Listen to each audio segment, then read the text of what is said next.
ಹಿಂದಿನ ಒಂದು ಆ್ಯಕ್ಟಲ್ಲಿ ಏನೇನಾಗಿತ್ತು ನೆನಪು ಮಾಡ್ಕೊಳ್ಳಿ.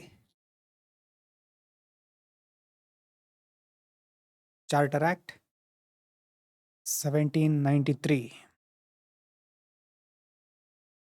ಮುಖ್ಯವಾದ ಪ್ರೊವಿಷನ್ಗಳು ಏನೇನು?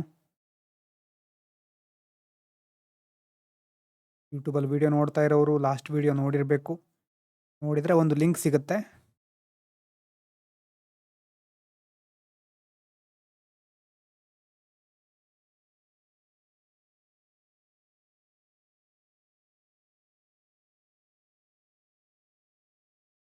ಎಸ್,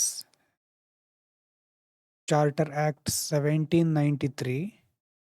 ಎಸ್, ಅದನ್ನು ನೋಡಾಗಿದೆ. Yes, financial expenses. Yes, main ಆಗಿ ಹೇಳಿ, ಎಲ್ಲ ಆ್ಯಕ್ಟಿನ ಎಲ್ಲ ಅಂಶಗಳು ಬೇಡ. ಲಾಸ್ಟ್ ನೋಡಿದ ಆ್ಯಕ್ಟು, ಲಾಸ್ಟ್ ಕ್ಲಾಸಲ್ಲಿ ಎಂಡಲ್ಲಿ ಯಾವ ಆ್ಯಕ್ಟ್ ನೋಡಿದ್ವಿ?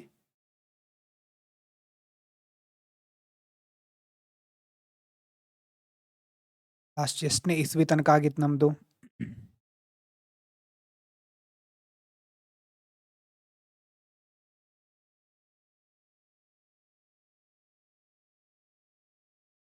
ಎಸ್, ಇಂಡಿಯನ್ ಕೌನ್ಸಿಲ್ ಆ್ಯಕ್ಟ್ 1892 ಆಗಿತ್ತು.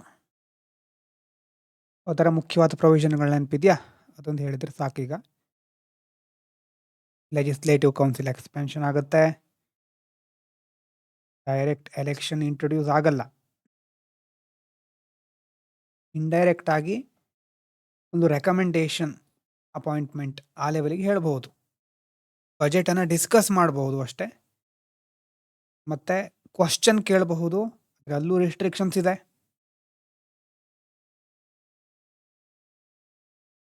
ಈ ರೀತಿಯಾಗಿ ನಾವು ನೋಡ್ತೇವೆ ಮುಖ್ಯವಾದ ಪ್ರೊವಿಷನ್ಗಳನ್ನು ಲಾಸ್ಟ್ ಆ್ಯಕ್ಟ್ನಲ್ಲಿ. ಸೊ ಮುಂದುವರ್ಸೋಣ. ನೆಕ್ಸ್ಟ್ ಬರೋದು ಬಹಳ ಇಂಪಾರ್ಟೆಂಟ್. ಬ್ಯಾಕ್ಗ್ರೌಂಡ್ ಗೊತ್ತಾಗಿದೆ ಅಂದ್ಕೊಳ್ತೇನೆ ನೋಡ್ತಾ ಇರೋರಿಗೆಲ್ರಿಗೂ ಏನೇನು ಆಗಿದೆ ಇಲ್ಲಿ ತನಕ ಅಂತ. 1892 ಅಲ್ಲಿ ನೀವು ಬರ್ಕೊಳ್ಳೋದು ಬೇಡ, ಯಾಕಂದರೆ ಮೊದಲೇ ಬರ್ಕೊಂಡಿದ್ದೀರಿ ಇದನ್ನು. ನಾನು ಸ್ವಲ್ಪ ಹೇಳ್ತಾ ಇದ್ದೇನೆ, ಒಂದು ನಿಮಿಷ. ಸಪೋರ್ಟ್ ಆಗ್ತಾ ಇಲ್ಲ, ಒಂದು ವೇಟ್ ಮಾಡಿ. ಎಸ್, 1892 ಅಲ್ಲಿ ನಾವು ನೋಡಿದ್ದೇನು? ರಿಪ್ರೆಸೆಂಟೇಟಿವ್ ಎಲಿಮೆಂಟ್ಸ್ ಇತ್ತು, ಬಜೆಟ್ ಡಿಸ್ಕಷನ್ ಆಗ್ತಾ ಇತ್ತು, ಕ್ವಶನ್ ಮಾಡಬಹುದಿತ್ತು. ಆದರೆ ಇಷ್ಟೇ ಸಾಕಾಗಲ್ಲ ನಮಗೆ. ಇಂಡಿಯನ್ಸ್ ರೋಲ್ ಇಲ್ಲ ಇದರಲ್ಲಿ. ಆ್ಯಕ್ಚುಲಿ ನಿಧಾನವಾಗಿ 1892 ಇಂದ 1909 ಮುಖ್ಯವಾಗಿ ಮುಂದಿನ ಕಾಯ್ದೆ ಬರೋದು 1909 ಅಲ್ಲಿ.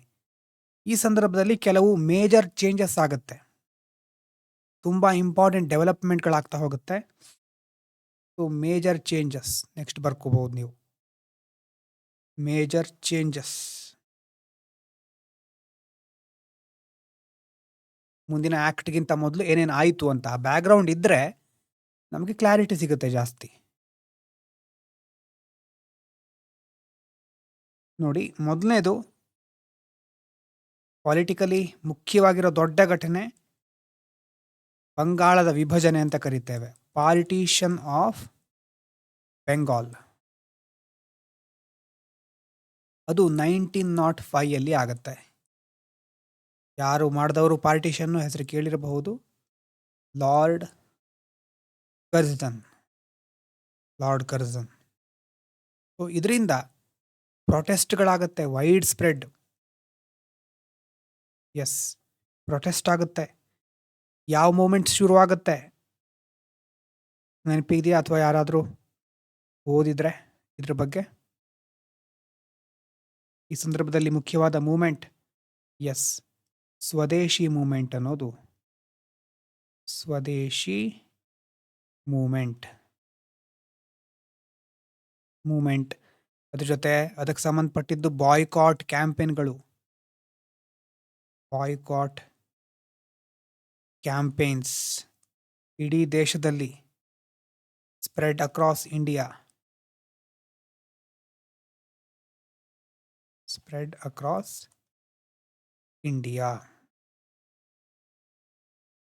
ಅದರ ಜೊತೆ ಇನ್ನೊಂದು ಪಾಯಿಂಟ್ ಬ್ಯಾಕ್ಗ್ರೌಂಡಲ್ಲಿ ನಾವು ನೋಡ್ತಾ ಇರೋದು, ಮೊದಲನೇದು ಬೆಂಗಾಲ್ ಪಾರ್ಟಿಷನ್ ಆಯಿತು, ಎರಡನೇದು ರೈಸ್ ಆಫ್ ನ್ಯಾಷನಲಿಸಮ್, ರಾಷ್ಟ್ರೀಯತೆ,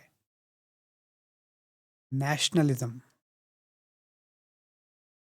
ಸೊ ಈಗ ಡಿಮ್ಯಾಂಡ್ ಏನು ನಾವು ಮಾಡ್ತಾ ಇದ್ವಿ ಇಂಡಿಯನ್ಸ್ ಆಗಿ ಬ್ರಿಟಿಷರ್ಸ್ ಹತ್ರ, ಡಿಮ್ಯಾಂಡ್ ಈಗ ಕೇವಲ ಅಡ್ಮಿನಿಸ್ಟ್ರೇಟಿವ್ ರಿಫಾರ್ಮ್ಸ್ಗಳಾಗಿ ಉಳಿದಿಲ್ಲ.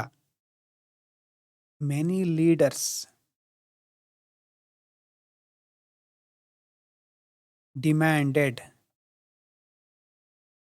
ಏನು ಡಿಮ್ಯಾಂಡ್ ಮಾಡಿದ್ರು ಅಂತಂದರೆ, ಇನ್ನಷ್ಟು ಸೆಲ್ಫ್ ಗೌರ್ಮೆಂಟ್, ನಮಗೆ ನೀವೇನು ನಮಗೆ ಅವಕಾಶನೇ ಕೊಡ್ತಾ ಇಲ್ಲ, ನಮಗೆ ಗ್ರೇಟರ್ ಸೆಲ್ಫ್ ಗೌರ್ಮೆಂಟ್ ಬೇಕು, ಸೆಲ್ಫ್ ಗೌರ್ಮೆಂಟ್ ಬೇಕು, ಮತ್ತು ಇನ್ನಷ್ಟು ಪ್ರಾತಿನಿಧಿತ್ವ, more representative institutions,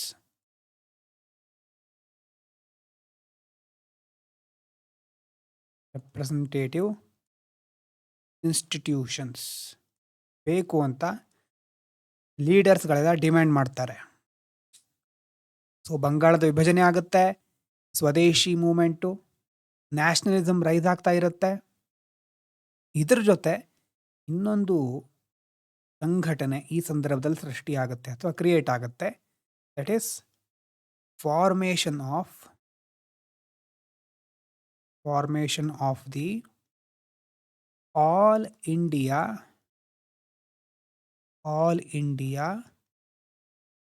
Muslim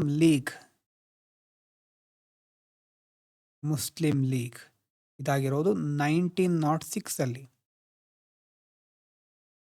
Muslim League ಸ್ಥಾಪನೆ ಆಗುತ್ತೆ. ಅಂದರೆ ಕೇವಲ ಬರೀ ಒಂದು ಧರ್ಮ ಅಂತ ಮಾತ್ರ ಅಲ್ಲ, ಈಗ ಮುಸ್ಲಿಮರಿಂದಾನು ಡಿಮ್ಯಾಂಡ್ಸ್ ಬರ್ತಾ ಇದೆ, ಪೊಲಿಟಿಕಲ್ ರೆಪ್ರೆಸೆಂಟೇಷನ್ ಬೇಕು ಅಂತ. ಇದರಿಂದ ಬ್ರಿಟಿಷರ್ಸ್ಗೆ ಒತ್ತಡ ಜಾಸ್ತಿ ಆಗ್ತಾ ಇದೆ.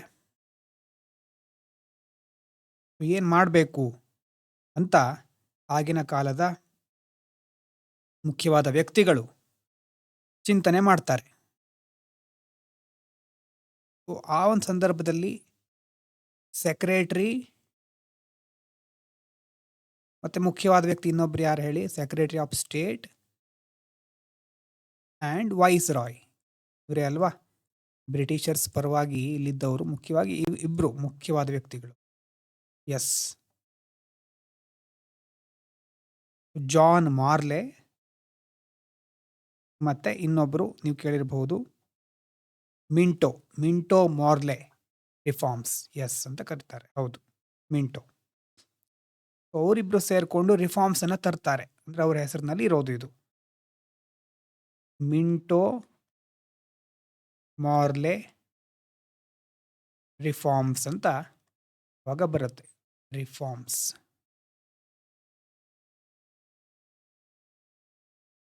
ಅದನ್ನೇ ನಾವು 1909 ನೋಡೋದು. Indian councils act 1909, Indian councils act 1909. Major ಪ್ರೊವಿಷನ್ಗಳನ್ನು ನೋಡ್ತಾ ಹೋಗಿ ಬರ್ಕೊಳ್ಳಿ. ಹೇಗೂ ಎಕ್ಸ್ಪ್ಯಾನ್ಷನ್ ಮಾಡಲೇಬೇಕು ಪ್ರೊವಿಷನ್ಗಳನ್ನು ಅಂತ ಬಂದಿತ್ತು, ಅಥವಾ ಲೆಜಿಸ್ಲೇಟಿವ್ ಕೌನ್ಸಿಲ್ಗಳನ್ನು. ಸೊ ಮೊದಲನೇದು considerable expansion of legislative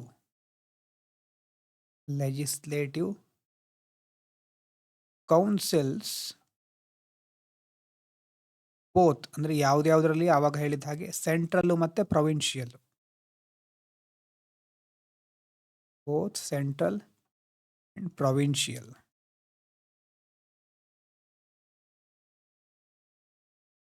enlarge ಮಾಡ್ತಾರೆ, ಎಕ್ಸ್ಪ್ಯಾಂಡ್ ಮಾಡ್ತಾರೆ, enlarged.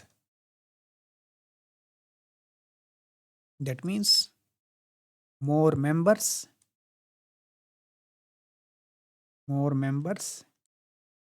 Broader participation. BROA ಇದೆ ಇಲ್ಲಿ. Broader participation. ಪಾರ್ಟಿಸಿಪೇಷನ್ ಹೆಚ್ಚಿಸ್ತಾರೆ. ಈಗ ನೋಡಿ, ಬಹಳ ಇಂಪಾರ್ಟೆಂಟು ಎರಡನೇದು, introduction of election. Introduction of election 1892 ಅಲ್ಲಿ. ಅವಾಗ ರಿಪ್ರೆಸೆಂಟೇಟಿವ್ ಪ್ರಿನ್ಸಿಪಲ್ಲು ಏನಿತ್ತು ಅದಕ್ಕಿಂತ ಇಲ್ಲಿ ಸ್ವಲ್ಪ ಹೆಚ್ಚಿನ ಮಹತ್ವ ಸಿಗ್ತಾ ಇದೆ. ಎಲೆಕ್ಷನ್ಸ್ ಈಗ ಒಂದು ಎಸ್ಟಾಬ್ಲಿಷ್ಡ್ ಫೀಚರ್ ಆಗಿ ಇಂಟ್ರೊಡ್ಯೂಸ್ ಆಗ್ತಾ ಇದೆ. ಹಾಗಂತ ಫ್ರಾಂಚೈಸ್, ಎಲೆಕ್ಷನ್ ನಡೆಯುವಂಥ ಒಂದು ಫ್ರಾಂಚೈಸ್ ಬಹಳ ಲಿಮಿಟೆಡ್ ಆಗಿತ್ತು. Franchise remained extremely limited. ಅಂದರೆ ಏನು, ಯೂನಿವರ್ಸಲ್ ಅಡಲ್ಟ್ ಫ್ರಾಂಚೈಸ್ ಅಂತೆಲ್ಲ ಬರುತ್ತೆ ನೋಡಿ. ಅರ್ಥ ಏನು, only small section of the population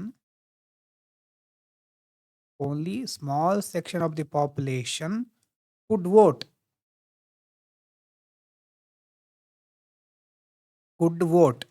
ಎಲ್ರಿಗೂ ಸಾರ್ವತ್ರಿಕ ಮತದಾನ ಪದ್ಧತಿ ಬರಲಿಲ್ಲ. ಈಗ there was no universal adult franchise, ಗೊತ್ತಿರಲಿ ಅದು. There was no universal adult franchise limited ಆಗಿರ್ತಿತ್ತು. ಅಂತಂದ್ರೆ ಎಲ್ರಿಗೂ ಸಾರ್ವತ್ರಿಕವಾಗಿ ಮತದಾನ ಮಾಡ್ಲಿಕ್ಕೆ ಅವಕಾಶ ಇರಲಿಲ್ಲ.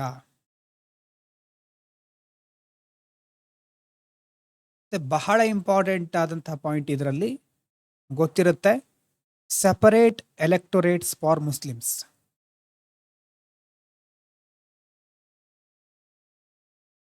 Separate electorates for Muslims, most important provision ಇದು. ಏನಿದ್ರ ಅರ್ಥ? ಸಪರೇಟ್ ಎಲೆಕ್ಟೊರೇಟ್ಸ್ ಅಂತಂದ್ರೆ ಏನು ಅಂತಂದ್ರೆ, ಈಗ ಒಂದು ಲೆಜಿಸ್ಲೇಟಿವ್ ಸೀಟ್ ಇರುತ್ತೆ, ಏನಾ.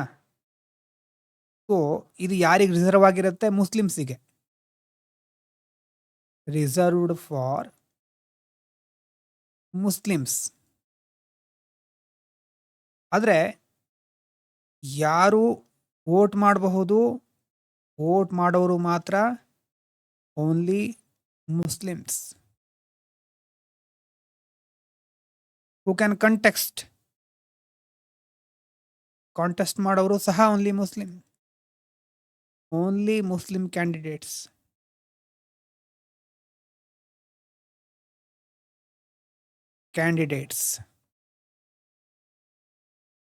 ಇದು ಏನಾಗ್ತಾ ಇದೆ ಅಂತಂದ್ರೆ, ರಿಪ್ರೆಸೆಂಟೇಷನ್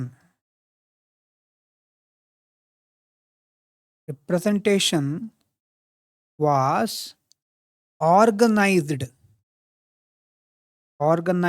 ಆನ್ ರಿಲಿಜಿಯಸ್ ಲೈನ್ಸ್. ಧಾರ್ಮಿಕತೆಯನ್ನ ಮುಖ್ಯವಾಗಿ ಇಟ್ಟುಕೊಂಡು ಇಲ್ಲಿ ರೆಪ್ರೆಸೆಂಟೇಷನ್ ಅನ್ನ ಮಾಡ್ಲಿಕ್ಕೆ ಹೋಗ್ತಾ ಇದ್ದಾರೆ. ಆ ತತ್ವವನ್ನು ಲಿಂಕ್ ಮಾಡ್ತಾ ಇದ್ದಾರೆ. ನಾರ್ಮಲ್ ಆಗಿ ಒಂದು ಕಾನ್ಸ್ಟಿಟ್ಯೂನ್ಸಿ ಇದೆ ಅಂತಂದ್ರೆ ಎಲ್ಲ ಎಲಿಜಿಬಲ್ ವೋಟರ್ಸು ವೋಟ್ ಮಾಡ್ಲಿಕ್ಕೆ ಆಗಬೇಕು, ರೆಪ್ರೆಸೆಂಟೇಟಿವ್ ಅನ್ನ ಚೂಸ್ ಮಾಡಬೇಕು. ಆದರೆ ಸಪರೇಟ್ ಎಲೆಕ್ಟೊರೇಟ್ ಅಂತಂದ್ರೆ ಮುಸ್ಲಿಂ ವೋಟರ್ಸು ಮುಸ್ಲಿಂ ರೆಪ್ರೆಸೆಂಟೇಟಿವ್ನ ಸೆಲೆಕ್ಟ್ ಮಾಡೋದು, ಬೇರೆ ಯಾರಿಗೂ ಅವಕಾಶ ಇರೋದಿಲ್ಲ.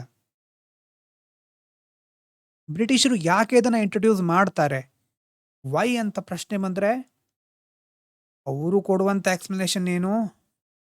ಬ್ರಿಟಿಷರ್ ಎಕ್ಸ್ಪ್ಲನೇಷನ್ನು, ಬ್ರಿಟಿಷರ್ಸ್ ಹೇಳೋದು ಜಸ್ಟಿಫಿಕೇಶನ್. ಅವರ ಜಸ್ಟಿಫಿಕೇಶನ್ ಏನಂತಂದ್ರೆ, ಟು ಪ್ರೊಟೆಕ್ಟ್ ಮೈನಾರಿಟಿ ಇಂಟ್ರೆಸ್ಟ್. ಮೈನಾರಿಟೀಸ್ಗಳ ಇಂಟ್ರೆಸ್ಟ್, ಹಿಂದುಳಿದ ವರ್ಗಗಳು, ಅಲ್ಪಸಂಖ್ಯಾತರ ಹಿತಾಸಕ್ತಿಗೋಸ್ಕರ ಮೈನಾರಿಟಿ ಇಂಟ್ರೆಸ್ಟ್ಗಳನ್ನು ಪ್ರೊಟೆಕ್ಟ್ ಮಾಡಲಿಕ್ಕೆ. ಆದರೆ ಹಿಸ್ಟೋರಿಯನ್ಸ್ ಯಾವ ಥರ ಇದನ್ನು ನೋಡ್ತಾರೆ ಅಂತಂದರೆ, historians argued that this is the policy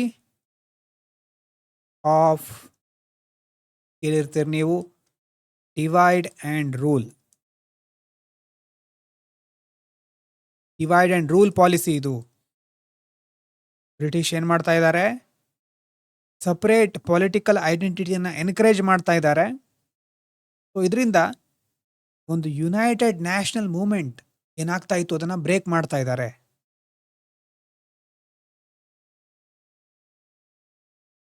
ಹಾಗಾಗಿ ಸಪರೇಟ್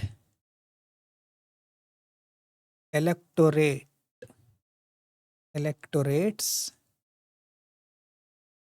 had both ಅಂದರೆ ಯಾವ್ದು ಅಂತ ನೋಡಿ. ಒಂದು ಕ್ಲೇಮ್ಡ್ ಆಬ್ಜೆಕ್ಟಿವ್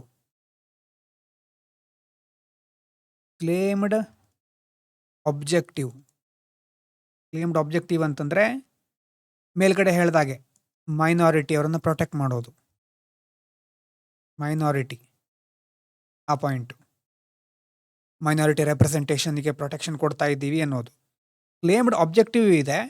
ಮತ್ತು ಪೊಲಿಟಿಕಲ್ ಕಾನ್ಸಿಕ್ವೆನ್ಸು ಇದೆ ಇದರಿಂದ. ಪೊಲಿಟಿಕಲ್ ಕಾನ್ಸಿಕ್ವೆನ್ಸ್ ಏನಂತಂದರೆ ಕಮ್ಯುನಲೈಸೇಷನ್. ನೋಡಿ, ಕೋಮುವಾದಗಳು ಅಥವಾ ಆ ರೀತಿಯಾದಂತಹ ಅಂಶಗಳು ಇಲ್ಲಿ ಬರ್ತಾ ಇದೆ ಪೊಲಿಟಿಕ್ಸ್ನಲ್ಲಿ. Communalisation of electoral politics.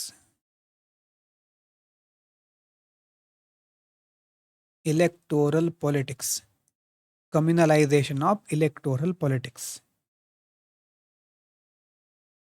So ಇದು ಎಲ್ಲಿ ತನಕನೂ ಹೋಗುತ್ತೆ ಇದು ಇಂಪ್ಯಾಕ್ಟ್ ಅಂತಂದರೆ, ಮುಂದೆ ಪಾರ್ಟಿಷನ್ ತನಕನೂ ಶುರು ಆಗ್ಬಿಡುತ್ತೆ. ಅಂದರೆ ಅದರದ್ದು ಪಾಯಿಂಟು ಮುಂದೆ ನಾವು 1947 ನೋಡ್ತೀವಲ್ವಾ, ಅಲ್ಲಿ ತನಕ ಇದ್ರ ಇಂಪ್ಯಾಕ್ಟ್ ಇರುತ್ತೆ. ಈ ಥರ ಕಿಡಿ ಹತ್ಕೊಂಡಿರೋದು ನಿಧಾನವಾಗಿ ಬೇರೆ ಬೇರೆ ಫ್ಯಾಕ್ಟರ್ಗಳ ಮೂಲಕ ಕಮ್ಯುನಲೈಸೇಷನ್ ಅನ್ನೋದು ರೂಪವನ್ನು ಪಡ್ಕೊಳ್ತಾ ಹೋಗುತ್ತೆ. ಆ ಒಂದು ಪಾಯಿಂಟಿನ ಎಕ್ಸ್ಪ್ಲನೇಷನ್ ಆಯಿತು. ಇದು ಯಾವುದ್ರದ್ದು? ಇದು ಸಪ್ರೇಟ್ ಎಲೆಕ್ಟೋರೇಟ್ಸ್ ಫಾರ್ ಮುಸ್ಲಿಮ್ಸ್ ಆ ಪ್ರೊವಿಷನ್. ಮುಂದಿನ ಪ್ರೊವಿಷನ್ ನೋಡಿ 1909 Indians in the executive council.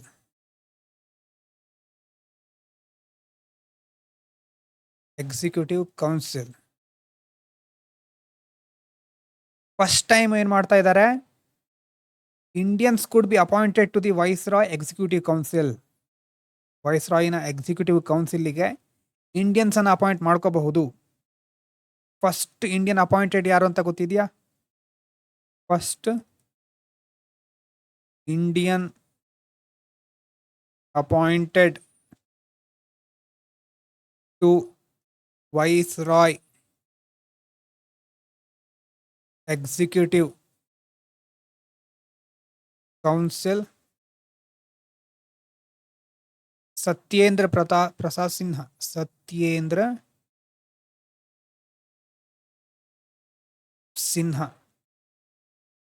Prasanna Sinha ಇವರೇ ಇರ್ಬೋದು ಅನ್ಸುತ್ತೆ, ನಾನು ನೋಡಿದ ನೆನಪು. ಚೆಕ್ ಮಾಡಿದ್ದಾನೆ ಒಂದ್ಸಾರಿ.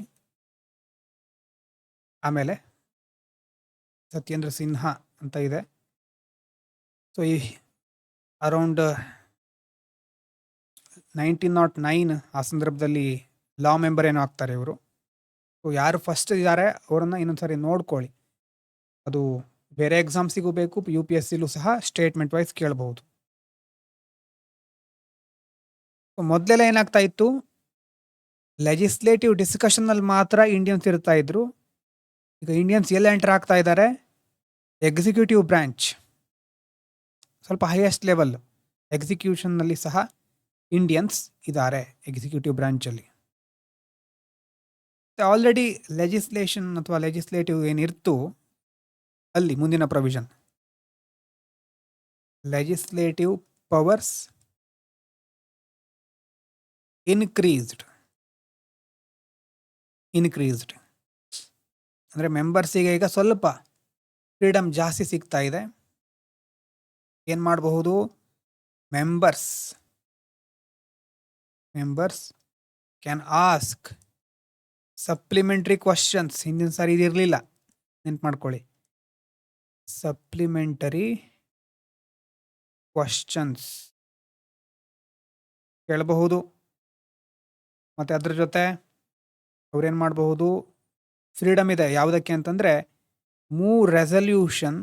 Members can move resolution on matters of public interest. ಕೆಲವೊಂದು ರೂಲ್ಸ್ ಲಿಮಿಟೇಷನ್ ಇಲ್ಲಿದೆ. Subject to rules and limitations ಅಂತ ಸಹ ಬರುತ್ತೆ ಇಲ್ಲಿ. ಲಿಮಿಟೇಷನ್ಸ್ ಮತ್ತು ಆ್ಯಕ್ಟಿವ್ಲಿ ಪಾರ್ಟಿಸಿಪೇಟ್ ಮಾಡಬಹುದು. ಅದೆಲ್ಲ ಸಿಂಪಲ್ ಆಗಿ ಸಿಕ್ಕಿರೋದು. ಲೆಜಿಸ್ಲೇಟಿವ್ ಡಿಸ್ಕಷನ್ನಲ್ಲಿ ಸ್ವಲ್ಪ ಹೆಚ್ಚಿನ ಕ್ವಶನ್ ಕೇಳಲಿಕ್ಕೆ, ರೆಸಲ್ಯೂಷನ್ ಮೂವ್ ಮಾಡಲಿಕ್ಕೆಲ್ಲ ಅವಕಾಶ ಸಿಗ್ತಾ ಇದೆ. ಆದರೆ ಇಲ್ಲೂ ಸಹ ಎಕ್ಸಿಕ್ಯೂಟಿವ್ ಏನಿದ್ರು, executive remained not responsible to the legislature. ಅದು ಮುಂದುವರಿತಾನೆ ಇದೆ. ಎಕ್ಸಿಕ್ಯೂಟಿವ್ಸು ಲೆಜಿಸ್ಲೇಚರ್ಗೆ ರೆಸ್ಪಾನ್ಸಿಬಲ್ ಆಗಿಲ್ಲ ಇನ್ನು. ಹಾಗಾಗಿ 1909 ಸಪರೇಟ್ ಎಲೆಕ್ಟೋರೇಟ್ಸ್ ಅನ್ನುವಂಥ ಮುಖ್ಯವಾದ ಪ್ರೊವಿಷನ್ಗಳು ಬಂದರೂ ಸಹ ರೆಸ್ಪಾನ್ಸಿಬಲ್ ಗೌರ್ಮೆಂಟ್ ಇಲ್ಲ, ಪಾರ್ಲಿಮೆಂಟರಿ ಡೆಮಾಕ್ರಸಿ ಬರಲಿಲ್ಲ, ಕ್ಯಾಬಿನೆಟ್ ಅಕೌಂಟಬಿಲಿಟಿ ಇಲ್ಲ, ಯೂನಿವರ್ಸಲ್ ಫ್ರಾಂಚೈಸ್ ಅಲ್ಲ ಅದು. ರಿಯಲ್ ಪವರ್ ಇನ್ನೂ ಗವರ್ನರ್ ಜನರಲ್ಲು, ವೈಸ್ ರಾಯ್ ಅಥವಾ ಸೆಕ್ರೆಟರಿ ಸ್ಟೇಟು, ಸೊ ಇವ್ರ ಹತ್ರನೇ ಇದೆ. ಸೊ ಪಾಸಿಟಿವ್ ಆಗಿ ನಾವು ನೋಡಬಹುದು, ರೆಪ್ರೆಸೆಂಟೇಟಿವ್ ಇನ್ಸ್ಟಿಟ್ಯೂಷನ್ಗಳನ್ನು ಎಕ್ಸ್ಪ್ಯಾಂಡ್ ಮಾಡಿದ್ದಾರೆ, ಪಾರ್ಟಿಸಿಪೇಷನ್ ಇನ್ಕ್ರೀಸ್ ಆಗಿದೆ. ಆದರೆ ನೆಗೆಟಿವ್ ಏನು? ಸಪರೇಟ್ ಎಲೆಕ್ಟೊರೇಟ್ಸ್ ರಿಲಿಜನ್ ಬೇಸಿಸ್ ಮೇಲೆ ಈಗ ಕಮ್ಯುನಲೈಸೇಷನ್ಗೆ ಕಾರಣ ಆಗ್ತಾ ಇದೆ. ಸೊ ಮುಂದಿನ ದಿನಗಳಲ್ಲಿ ಅದು ಬೇರೆ ತೊಂದರೆಗಳನ್ನು ತರುತ್ತೆ. ಸೊ ಇದನ್ನು ಪ್ರೋಗ್ರೆಸಿವಾ ಅಥವಾ ಡಿವಿಸಿವಾ ಅಂತ ನೋಡಬೇಕಾ ಅಂತ ಕೇಳಬಹುದು ಒಂದೊಂದ್ಸಾರಿ. 1909 ಪ್ರೋಗ್ರೆಸಿವ್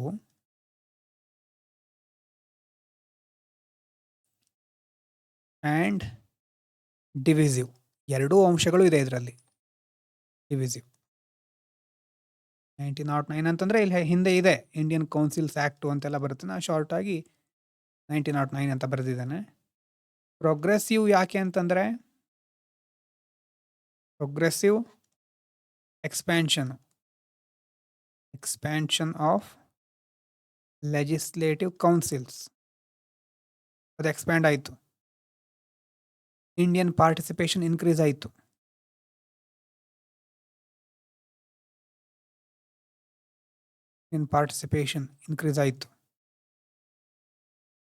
ಮತ್ತು ಇಲೆಕ್ಷನ್ ಇಂಟ್ರೊಡ್ಯೂಸ್ ಆಯಿತು.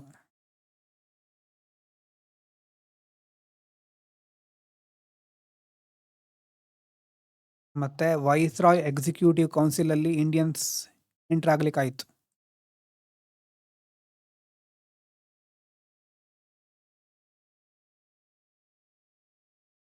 ಇಂಡಿಯನ್ ಅವರಿಗೊಂದು ಜಾಗ ಸಿಕ್ತು. ಚಾರ್ಟಾಗಿ ಬರಿತಾ ಇದ್ದೇನೆ. ಪ್ರೋಗ್ರೆಸಿವ್ ಅಂತ ಹೇಳ್ಬಹುದು, ಆದರೆ ಡಿವಿಸಿವ್ ಸಹ ಹೌದು ಇದು. ಯಾಕಂತಂದರೆ ಸಪರೇಟ್ ಎಲೆಕ್ಟೊರೇಟ್ಸ್ ಮತ್ತು ಇದು ಏನು ಎನ್ಕರೇಜ್ ಮಾಡ್ತಾ ಇದೆ? Encourage communal political identities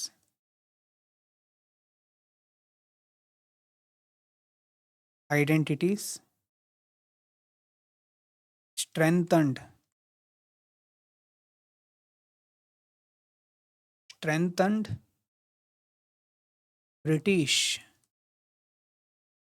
policy of divide and rule.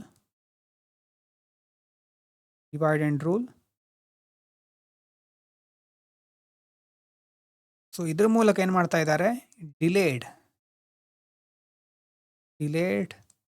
The emergence of a unified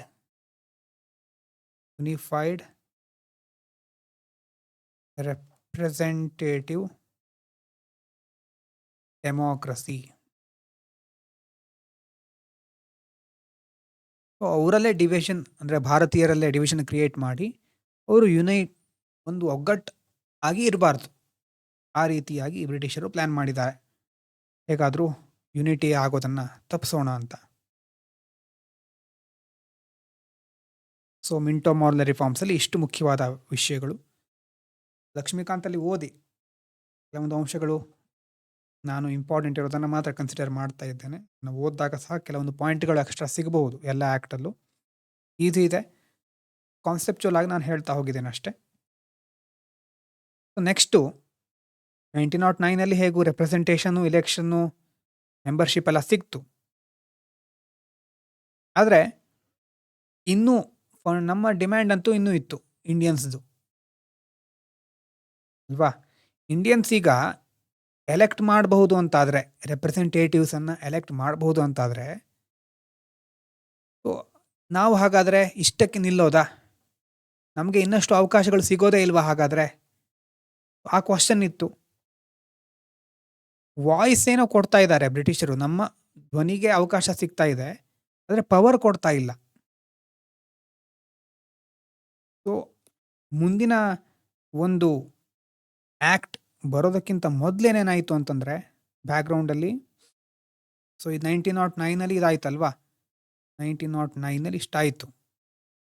so ಅದಾದಮೇಲೆ ಬೇರೆ ಬೇರೆ ಘಟನೆ ನಡೆಯುತ್ತೆ ತುಂಬ. ಅಂದರೆ ದೊಡ್ಡ ಘಟನೆ ಅಂತಂದರೆ 1914 to 1918 ಜಾಗತಿಕ ಮಟ್ಟದಲ್ಲಿ ವರ್ಲ್ಡ್ ವಾರ್ ಶುರು ಆಗಿರುತ್ತೆ.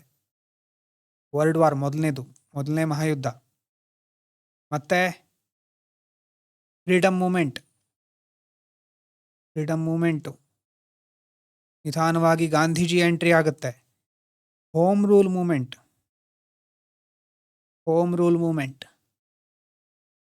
ಮಾಡರ್ನ್ ಹಿಸ್ಟ್ರಿಯಲ್ಲಿ ಡೀಟೇಲ್ ಆಗಿ ನೋಡೋಣ, ಅಲ್ಲಿ ಏನೇನಾಯಿತು, ಹೇಗಾಯಿತು ಅಂತ. ಅಂದರೆ ಆ್ಯಕ್ಟ್ನ ಒಂದು ಬ್ಯಾಕ್ಗ್ರೌಂಡ್ ನೋಡ್ತಾ ಇದ್ದೀವಿ ಅಷ್ಟೇ ಇಲ್ಲಿ. ಸೊ ಮತ್ತು ಇಲ್ಲಿ ಇಂಡಿಯನ್ ನ್ಯಾಷನಲ್ ಕಾಂಗ್ರೆಸ್ಸಿಂದ ಪ್ರೆಷರ್ ಜಾಸ್ತಿ ಆಗ್ತಾ ಇದೆ.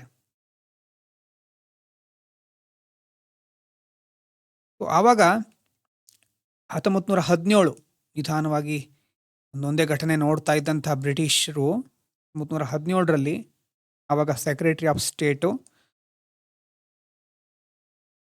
ಎಡ್ವಿನ್ ಸ್ಯಾಮ್ಯುಯಲ್ ಮಾಂಟೆಗು ಅಂತ, ಹೊರಟಾಗಿ ಮಾಂಟೆಗು ಅಂತ ಕರೀತೇವೆ.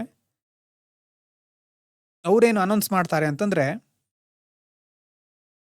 ನಿಧಾನವಾಗಿ ಗ್ರ್ಯಾಜುವಲ್ ಆಗಿ ಡೆವಲಪ್ ಆಗ್ತಾ ಇದೆ ಈಗ ಸೆಲ್ಫ್ ಗವರ್ನಿಂಗ್ ಇನ್ಸ್ಟಿಟ್ಯೂಷನ್ಸು, ಮತ್ತು ನಿಧಾನವಾಗಿ ನಾವು ರೆಸ್ಪಾನ್ಸಿಬಲ್ ಗೌರ್ಮೆಂಟನ್ನು ಸಹ ನಿಮ್ಗೆ ಕೊಡ್ತೀವಿ ಅಂತ ಡಿಕ್ಲೇರ್ ಮಾಡ್ತಾರೆ ಅವರು. ಸೊ ಅದಕ್ಕೆ ಆಗಸ್ಟ್ ಡಿಕ್ಲರೇಷನ್ ಅಂತ ಕರೀತಾರೆ. ಆಗಸ್ಟ್ ಡಿಕ್ಲರೇಷನ್ 1917 ಇದು.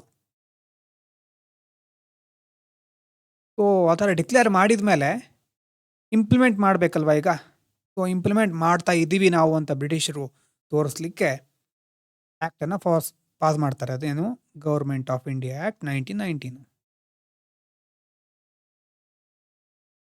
Government of India act 1919. ಅದಕ್ಕೆ ಏನಂತ ಕರೀತಾರೆ ನಿಮಗೆ ಗೊತ್ತಿದೆ, ಮಾಂಟೆಗು ಚೇಮ್ಸ್ಫೋರ್ಡ್ ರಿಫಾರ್ಮ್ಸ್. ಮಾಂಟೆಗು ಚೇಮ್ಸ್ಫೋರ್ಡ್ ರಿಫಾರ್ಮ್ಸ್ ಅಂತ ಕರೀತಾರೆ. ರಿಫಾರ್ಮ್ಸ್. ಮಾಂಟೆಗು ಆವಾಗಲೇ ಹೇಳಿದಾಗೆ secretary, Chelmsford viceroy. ಅಂದರೆ ತುಂಬ ಉದ್ದ ಇದೆ ಅವರ ಹೆಸರು. ಇಬ್ಬರು ಸೇರಿಕೊಂಡು ಈ ಒಂದು 1919 government of India act pass ಮಾಡ್ತಾರೆ. ಸೊ ಏನೇನಾಯಿತು ಇದರಲ್ಲಿ? ಆ್ಯಕ್ಟ್ ಯಾಕೆ ಪಾಸ್ ಆಯಿತು ಅಂತಂದರೆ ಆವಾಗ ನ್ಯಾಷನಲ್ ಮೂವ್ಮೆಂಟ್ ಹೊಸ ತಿರುವು ಪಡ್ಕೊಳ್ತಾ ಇದೆ. ಪೊಲಿಟಿಕಲ್ ಅನ್ರೆಸ್ಟ್ ಸ್ಟಾರ್ಟ್ ಆಗಿದೆ. ಅದನ್ನು ಕಡಿಮೆ ಮಾಡಬೇಕು. ಆಗಸ್ಟ್ ಡಿಕ್ಲರೇಷನ್ ಮಾಡಿದ್ದಾರೆ ಮೊದಲೇ ಇವರೇ. ಅದನ್ನು ಫುಲ್ಫಿಲ್ ಮಾಡಬೇಕು. ಇಂಡಿಯನ್ಸಿಗೆ ಲಿಮಿಟೆಡ್ ರೆಸ್ಪಾನ್ಸಿಬಿಲಿಟಿ ಕೊಡೋಣ ಸಾಕು ಅಂತ ಅನಿಸ್ತಾ ಇದೆ. ಮತ್ತು ಬ್ರಿಟಿಷ್ ಕಂಟ್ರೋಲನ್ನು ನಾವು ಮುಂದುವರ್ಸ್ಕೊಂಡೇ ಹೋಗಬೇಕು ಅಂತ ಅವರ ಆಸೆ. ಸೊ ಮುಖ್ಯವಾದ ಗುರಿ ಏನಂತಂದರೆ power would be shared. Power share ಮಾಡ್ಕೊಳ್ತೇವೆ, ಬಟ್ ಓನ್ಲಿ ಪಾರ್ಷಿಯಲಿ. ಇದು ಬ್ರಿಟಿಷರ ಒಂದು ತತ್ವ. ಬಟ್ ಓನ್ಲಿ ಪಾರ್ಷಿಯಲಿ, ಕಂಪ್ಲೀಟ್ ನಿಮಗೆಲ್ಲ ಪವರ್ ಕೊಟ್ಬಿಡೋದಿಲ್ಲ, ಶೇರ್ ಮಾಡ್ಕೊಳ್ಳೋಣ ಪವರನ್ನು, ಅಧಿಕಾರವನ್ನು. ಸೊ ಮೊದಲನೇ ಮುಖ್ಯವಾದ provision introduction of dyarchy. DY ಇದು ARCHY, ಡಯಾರ್ಕಿ ಇನ್ ಪ್ರೊವಿನ್ಸಸ್. ಮುಖ್ಯವಾದಂಥ ಪಾಯಿಂಟ್ ಇದು, ಬಹಳ ಇಂಪಾರ್ಟೆಂಟು. ಡಯಾರ್ಕಿ ಅಂತಿದೆ ನೋಡಿ. ಡಯಾರ್ಕಿ ಅನ್ನೋದು ಮುಖ್ಯವಾಗಿ ಬಂದಿರೋದು ಡೈ ಮತ್ತು ಆರ್ಕಿ. ಡೈ ಅಂತಂದರೆ 2, ಆರ್ಕಿ ಅಂತಂದರೆ ರೂಲ್. ಈ ಅನಾರ್ಕಿ ಅಂತೆಲ್ಲ ಕೇಳಿರ್ಬಹುದು ನೀವು. ಡೈ ಆರ್ಕಿ ಅಂದರೆ ಮೇನಾಗಿ ಇದು ಏನು ಹೇಳ್ತಾ ಇದೆ? Dual government. ಆ ತತ್ವನೇ ಇದು, ಡ್ಯುಯಲ್ ಗೌರ್ಮೆಂಟ್. ಆದರೆ ನೋಡಿ, ಈಗ 1765 ಬೆಂಗಾಲಲ್ಲೊಂದು ಡ್ಯುಯಲ್ ಗೌರ್ಮೆಂಟ್ ಇತ್ತು. ಅದು ಬೇರೆ. ನೆನಪಾಗ್ತಾ ಇದೆಯಾ? ಬೆಂಗಾಲಿನ ಸಿಚುವೇಶನ್ನು, ನವಾಬರು, ಬ್ರಿಟಿಷರು ಅಥವಾ ಈಸ್ಟ್ ಇಂಡಿಯಾ ಕಂಪನಿ, ಆಗಿನ ಡ್ಯುಯಲ್ ಗೌರ್ಮೆಂಟು ಅದು ಬೇರೆ. ಇದು completely different concept. Dyarchy different concept. ಈಗ ಬರ್ತಾ ಇರೋ ಕಾನ್ಸೆಪ್ಟ್ ಬೇರೆ. ಹೇಗೆ ವರ್ಕ್ ಆಗುತ್ತೆ ಅಂತಂದರೆ, ಪ್ರಾವಿನ್ಷಿಯಲ್ ಸಬ್ಜೆಕ್ಟ್ಗಳನ್ನು provincial subjects were divided into. ಹೇಗೆ ಡಿವೈಡ್ ಮಾಡ್ತಾರೆ ಅಂತಂದರೆ, ಮೊದಲನೇದು ರಿಸರ್ವ್ಡ್ ಸಬ್ಜೆಕ್ಟ್ಸ್. ಇದನ್ನು ಕಂಟ್ರೋಲ್ ಮಾಡೋರು ಗವರ್ನರ್ ಮತ್ತು ಅವರ ಎಕ್ಸಿಕ್ಯೂಟಿವ್ ಕೌನ್ಸಿಲ್. ಅವರು ಇದನ್ನು ಕಂಟ್ರೋಲ್ ಮಾಡ್ತಾ ಇರ್ತಾರೆ. ಅಂದರೆ ಇಲ್ಲಿ ಏನೇನು ಸಬ್ಜೆಕ್ಟ್ ಇರುತ್ತೆ ಅಂತಂದರೆ, law and order, police, justice, land revenue, irrigation. ಈ ಥರ ಬಹಳ ಪ್ರಮುಖವಾದಂತಹ ಅಡ್ಮಿನಿಸ್ಟ್ರೇಟಿವ್ ಕಂಟ್ರೋಲ್ ತಾವಿಟ್ಕೊಳ್ತಾರೆ ಗವರ್ನರ್ ಜನರಲ್ ಮತ್ತು ಎಕ್ಸಿಕ್ಯೂಟಿವ್ ಕೌನ್ಸಿಲ್. ಇದರ ಅರ್ಥ ಏನು? ಈ ಎಲ್ಲ ಸಬ್ಜೆಕ್ಟ್ಗಳಿದೆಯಲ್ವಾ, these were not responsible to the elected legislature. Control ಮಾಡೋರು ಯಾರು? ಗವರ್ನರ್ ಮತ್ತು ಎಕ್ಸಿಕ್ಯೂಟಿವ್ ಕೌನ್ಸಿಲ್. ಅದು ರಿಸರ್ವ್ ಮಾಡ್ಕೊಂಡಿದ್ದಾರೆ ಅಂತ ಹೆಸರಲ್ಲೇ ಇದೆ, ರಿಸರ್ವ್ಡ್ ಸಬ್ಜೆಕ್ಟ್. ರಿಸರ್ವ್ ಮಾಡ್ಕೊಂಡಿದ್ದಾರೆ, ತಾವೇ ಇಟ್ಕೊಂಡಿದ್ದಾರೆ. ಇದಾದ್ಮೇಲೆ ಬರೋದು ಟ್ರಾನ್ಸ್ಫರ್ಡ್ ಸಬ್ಜೆಕ್ಟ್, ಎರಡನೇದು. Transferred subjects. ಇದನ್ನು ಹ್ಯಾಂಡಲ್ ಮಾಡೋರು ಯಾರು? Handled by Indian ministers responsible to the legislative council.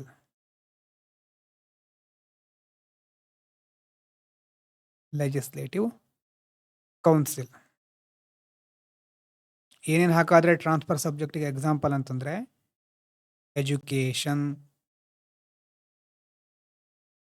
Public health,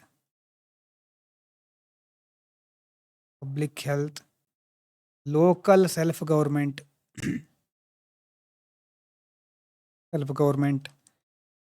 industries, agriculture, ಈ ಥರ ಸಬ್ಜೆಕ್ಟ್ಗಳನ್ನು ನೋಡ್ಕೊಳ್ಳೋರು ಯಾರು? Indian ministers. ಮೇಲಿಂದನ ಅವ್ರು ರಿಸರ್ವ್ ಮಾಡ್ಕೊಂಡಿದ್ದಾರೆ, ಇದನ್ನು ಟ್ರಾನ್ಸ್ಫರ್ ಮಾಡ್ತಾ ಇದ್ದಾರೆ. ಅಂದರೆ ಒಂದು ಸ್ಕೂಲ್ ಇದೆ ಅಂತ ಇಟ್ಕೊಂಡ್ರೆ ಪ್ರಿನ್ಸಿಪಾಲ್ ಆದವ್ರು ಏನು ಹೇಳ್ತಾರೆ? ಆ ಸ್ಕೂಲಿಗೆ ಸಂಬಂಧಪಟ್ಟಂಥ ಮನಿ, ಆ ಸ್ಕೂಲ್ ಹೇಗಿರಬೇಕು ಅನ್ನುವಂಥ ಡಿಸಿಪ್ಲಿನು, ಸೆಕ್ಯೂರಿಟಿ ಅದೆಲ್ಲ ನಾನೇ ನೋಡ್ಕೊಳ್ತೇನೆ ಅಂತ ಪ್ರಿನ್ಸಿಪಾಲ್ ಹೇಳ್ತಾರೆ. ಉಳಿದಿರೋ ಟೀಚರ್ಸು ನೀವು sports, library, cultural activity, teaching, ನಿಮ್ದು ಏನು ಸಬ್ಜೆಕ್ಟ್ ಇದೆ ಆ ಥರ ಮಾಡ್ಕೋತಾ ಇರಿ ಅನ್ನೋ ರೀತಿ ಇದು ಅಲ್ವಾ? ಆ ರೀತಿ ಕಂಪ್ಲೀಟ್ ಆಟೋನಮಿ ಇಲ್ಲ, ಕೊಡ್ತಾ ಇಲ್ಲ.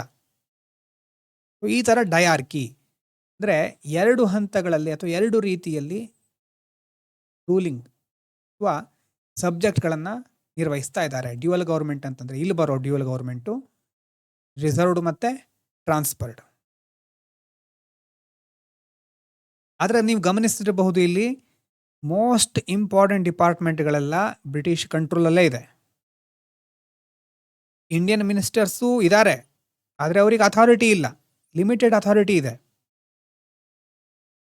ಮತ್ತು ಇಲ್ಲಿ ಒಂದು ಮುಖ್ಯವಾದಂಥದ್ದು ಫಿನಾನ್ಸ್ ಎಲ್ಲಿರುತ್ತೆ? ಬ್ರಿಟಿಷರ್ ಹತ್ರ ಇರುತ್ತೆ. ಏನೇ ಮಾಡ್ಲಿಕ್ಕೆ ಹೊರಟರು, ಯಾವ ಮಿನಿಸ್ಟ್ರಿ ಅವ್ರು ಹೊರಟರು, ಫಿನಾನ್ಸ್ ಬೇಕು ಅಲ್ವಾ? ಟ್ರಾನ್ಸ್ಫರ್ಡ್ ಸಬ್ಜೆಕ್ಟ್ಸಿಗೂ ಫಿನಾನ್ಸ್ ಬೇಕು. ಆ ಫಿನಾನ್ಸ್ ಇರೋದು ಯಾವ್ದ್ರ ಅಡಿಯಲ್ಲಿ?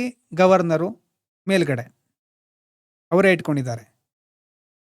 ಇಲ್ಲಿ ಏನು ಮಾಡ್ತಾ ಇದ್ದಾರೆ ಅಂತಂದರೆ ಇದರ ಅರ್ಥ ಇದರಿಂದ ಏನಾಯಿತು? Responsibility without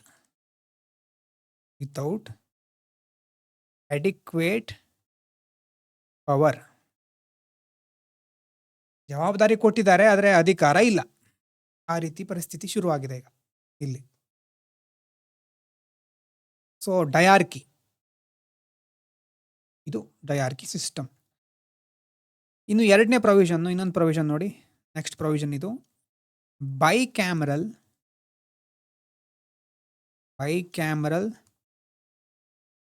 legislature at the centre. First time ಏನು ಮಾಡ್ತಾ ಇದ್ದಾರೆ? ಸೆಂಟ್ರಲ್ ಲೆಜಿಸ್ಲೇಟರನ್ನು ಬೈಕ್ಯಾಮರಲ್ ಮಾಡ್ತಾ ಇದ್ದಾರೆ. ಅಂತಂದ್ರೆ ಏನು? ಅಪ್ಪರ್ ಹೌಸ್ ಅಂತ ಇರುತ್ತೆ, upper house, council of state.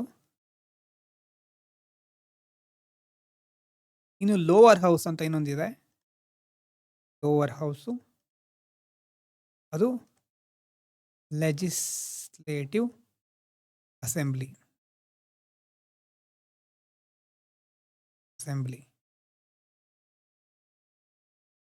Voice break ಆಗ್ತಾ ಇದೆಯಾ?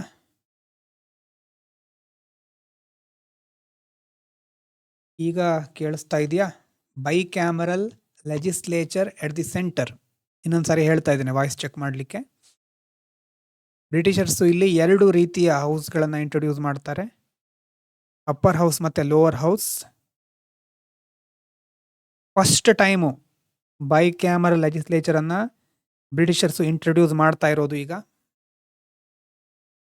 ಮತ್ತೆ ಬ್ರೇಕ್ ಆಗ್ತಾ ಇದೆ ಅಂತಾದರೆ ಹೇಳಿ. ಎಸ್, ಈಗ ಓಕೆ. ಸೊ ಅದನ್ನು ಇಂಟ್ರೊಡ್ಯೂಸ್ ಮಾಡ್ತಾ ಇದ್ದಾರೆ, ಬೈಕ್ಯಾಮರಲ್, ಅಪ್ಪರ್ ಹೌಸ್ ಮತ್ತು ಲೋವರ್ ಹೌಸ್. ಸೆಂಟ್ರಲ್ ಲೆಜಿಸ್ಲೇಚರ್ ಇದು. ಸೆಂಟ್ರಲಲ್ಲಿ 2 ರೀತಿಯಾದಂಥ ಹೌಸ್ಗಳಿದೆ, ಅದನ್ನು ಸ್ಟಾರ್ಟ್ ಮಾಡಿದ್ದಾರೆ. ಮತ್ತು ಮುಂದಿನ provision expansion of franchise. Franchise ಅಂತಂದರೆ ಗೊತ್ತಿದೆ, 1909 ಲಿಮಿಟೆಡ್ ಫ್ರಾಂಚೈಸ್ ಇತ್ತು, ಎಲ್ರಿಗೂ ವೋಟ್ ಮಾಡ್ಲಿಕ್ಕೆ ಆಗ್ತಿರ್ಲಿಲ್ಲ. ಇಲ್ಲೇನು ಮಾಡ್ತಾ ಇದ್ದಾರೆ, ಎಕ್ಸ್ಪ್ಯಾಂಡ್ ಮಾಡ್ತಾ ಇದ್ದಾರೆ.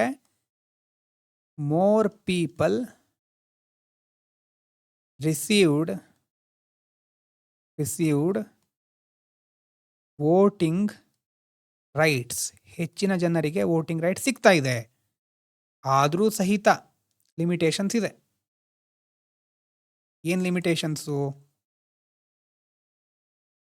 ಲಿಮಿಟೇಷನ್ಸ್ ಅಂದರೆ ವೋಟಿಂಗ್ ಡಿಪೆಂಡೆಡ್ ಆನ್ ಕ್ವಾಲಿಫಿಕೇಷನ್ಸ್. ಕೆಲವೊಂದು ಕ್ವಾಲಿಫಿಕೇಷನ್ ಇರಬೇಕು. ಕ್ವಾಲಿಫಿಕೇಷನ್ಸ್ ಏನು? ಪ್ರಾಪರ್ಟಿ, ಇಂತಿಷ್ಟು ಪ್ರಾಪರ್ಟಿ, ಅಥವಾ ಟ್ಯಾಕ್ಸ್ ಪೇಮೆಂಟ್,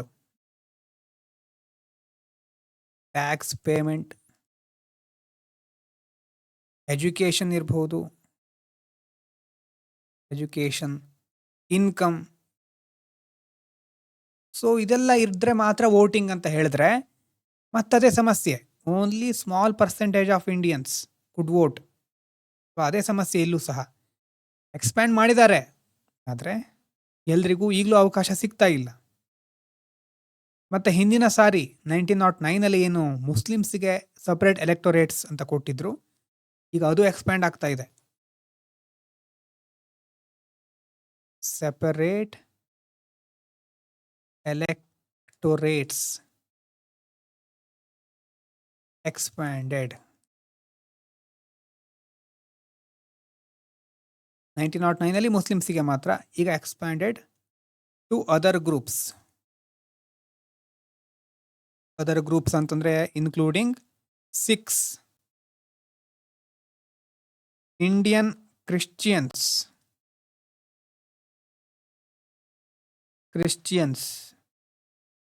ಆಂಗ್ಲೋ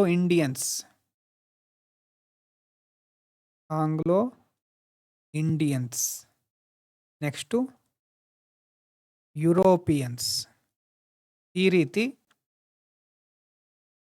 ಮತ್ತೆ ಸಪರೇಟ್ ಎಲೆಕ್ಟೋರೇಟ್ಸ್ ಅನ್ನು ಎಕ್ಸ್ಪ್ಯಾಂಡ್ ಮಾಡ್ತಾ ಇದ್ದಾರೆ. ಅದ್ರ ಜೊತೆ ನೆಕ್ಸ್ಟ್ ಪಬ್ಲಿಕ್ ಸರ್ವಿಸ್ ಕಮಿಷನ್.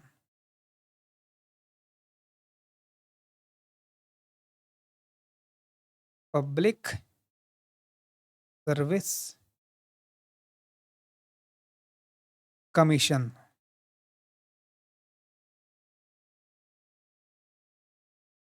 ಆ್ಯಕ್ಟ್ನ ಪ್ರಕಾರ ಮುಂದೇನು ಮಾಡ್ತಾರೆ, ಎಸ್ಟಾಬ್ಲಿಷ್ ಮಾಡ್ತಾರೆ. ಮುಂದೆ ಎಸ್ಟಾಬ್ಲಿಷ್ ಆಗೋದು ಯಾವಾಗ? 1926 ರೀಸೆಂಟಾಗಿ ಒಂದು ಮಹಾ ಸಂಸ್ಥೆ ಸೆಂಚುರಿ ಆಚರಿಸ್ಕೊಂಡಿದೆ ಅಂತ ನ್ಯೂಸ್ ಕೇಳಿರಬಹುದು ಅಲ್ವಾ? ಪ್ರಮುಖವಾದಂಥ ಸಂಸ್ಥೆ, 100 ವರ್ಷಗಳಾಯಿತು ಅಂತ. ಯಾವುದದು? ಒಂದು ದೊಡ್ಡ ಪ್ರಮುಖವಾದಂಥ ಸಂಸ್ಥೆ 100 ವರ್ಷ ಶತಮಾನವನ್ನು ಆಚರಿಸ್ಕೊಂಡಿದೆ ನ್ಯೂಸ್ ಇತ್ತು.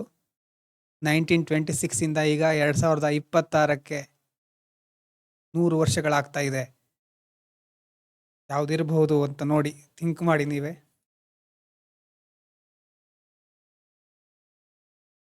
ಸೊ ಈಗ ಇರುವಂತಹ ಸಂಸ್ಥೆಯ ಪ್ರೆಡೆಸೆಸರ್ ಅಂತ ಕರೀತಾರೆ.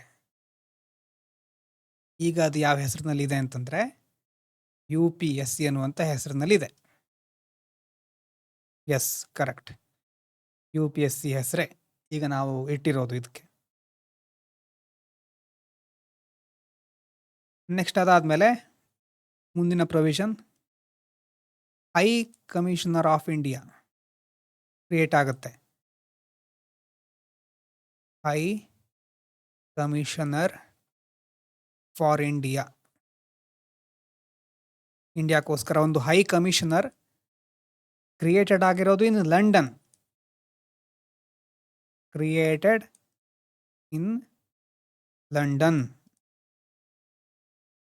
ಇವ್ರ ಕೆಲಸ ಏನು? ಇಂಡಿಯನ್ ಗೌರ್ಮೆಂಟ್ ಇಂಟ್ರೆಸ್ಟ್ಗಳನ್ನು ಸರಿಯಾಗಿ ವ್ಯಕ್ತಪಡಿಸೋದು ಮತ್ತು ಕಮರ್ಷಿಯಲ್ ಮತ್ತು ಅಡ್ಮಿನಿಸ್ಟ್ರೇಟಿವ್ ಮ್ಯಾಟರ್ಸ್ಗಳನ್ನು ಹ್ಯಾಂಡಲ್ ಮಾಡೋದು ಲಂಡನ್ನಲ್ಲಿ. ಆ ಒಂದು ಪೊಸಿಷನ್ ಲಂಡನ್ನಲ್ಲಿ ಕ್ರಿಯೇಟ್ ಆಗುತ್ತೆ. ಸೊ ಇದು ಮುಖ್ಯವಾಗಿ ಈ ಒಂದು ಆ್ಯಕ್ಟ್ನ ಪ್ರಮುಖ ಅಂಶಗಳು. ರೆಸ್ಪಾನ್ಸಿಬಲ್ ಗೌರ್ಮೆಂಟಿನ ಒಂದು ಎಕ್ಸ್ಪೆರಿಮೆಂಟ್ ಮಾಡ್ತಾ ಇದ್ದಾರೆ. ಡಯಾರ್ಕಿ ಇಂಟ್ರೊಡ್ಯೂಸ್ ಮಾಡಿದ್ರು, bicameral legislature, public service commission. ಆದರೆ ಲಿಮಿಟೇಷನ್ಸ್ ನೋಡಿ.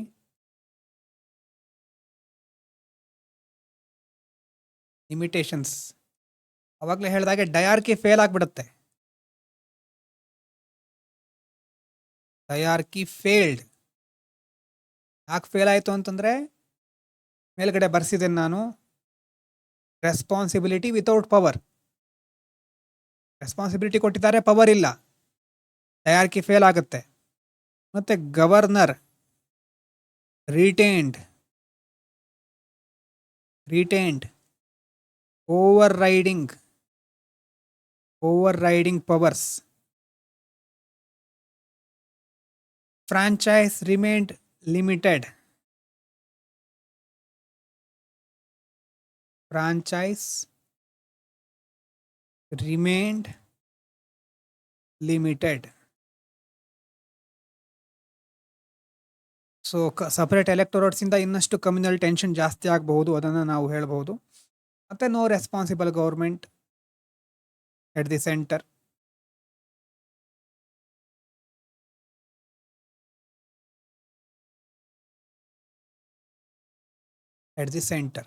ಸೊ ಇದಿಷ್ಟು ಇದರ ಲಿಮಿಟೇಷನ್ಸ್. ಇಷ್ಟು 1919 ಮಿಂಟೋ ಮಾರ್ಲೆ ಆಯಿತು 1909. ಅದಾದಮೇಲೆ ಮಾಂಟೆಗೋ, ಚೇಮ್ಸ್ಫೋರ್ಡ್, ಈಗ ನೋಡ್ತಾ ಇರೋದು. ಆ ಒಂದು ಸೀರೀಸ್ ಕ್ರೊನಾಲಜಿ ನೆನಪಾಗಲಿ, ಹೇಗೆ ಒಂದಕ್ಕೊಂದು ಕಾರಣ ಆಗಿದೆ ಅಂತ. ಇಷ್ಟ ಅರ್ಥ ಆಗಿದೆ ಇಲ್ಲಿ ತನಕ? ಏನು ಬರ್ಕೊಂಡಿದ್ರಿ, ಏನೇನು ಡಿಸ್ಕಸ್ ಮಾಡಿದ್ವಿ ಎಲ್ಲ ಅರ್ಥ ಆಯ್ತಾ?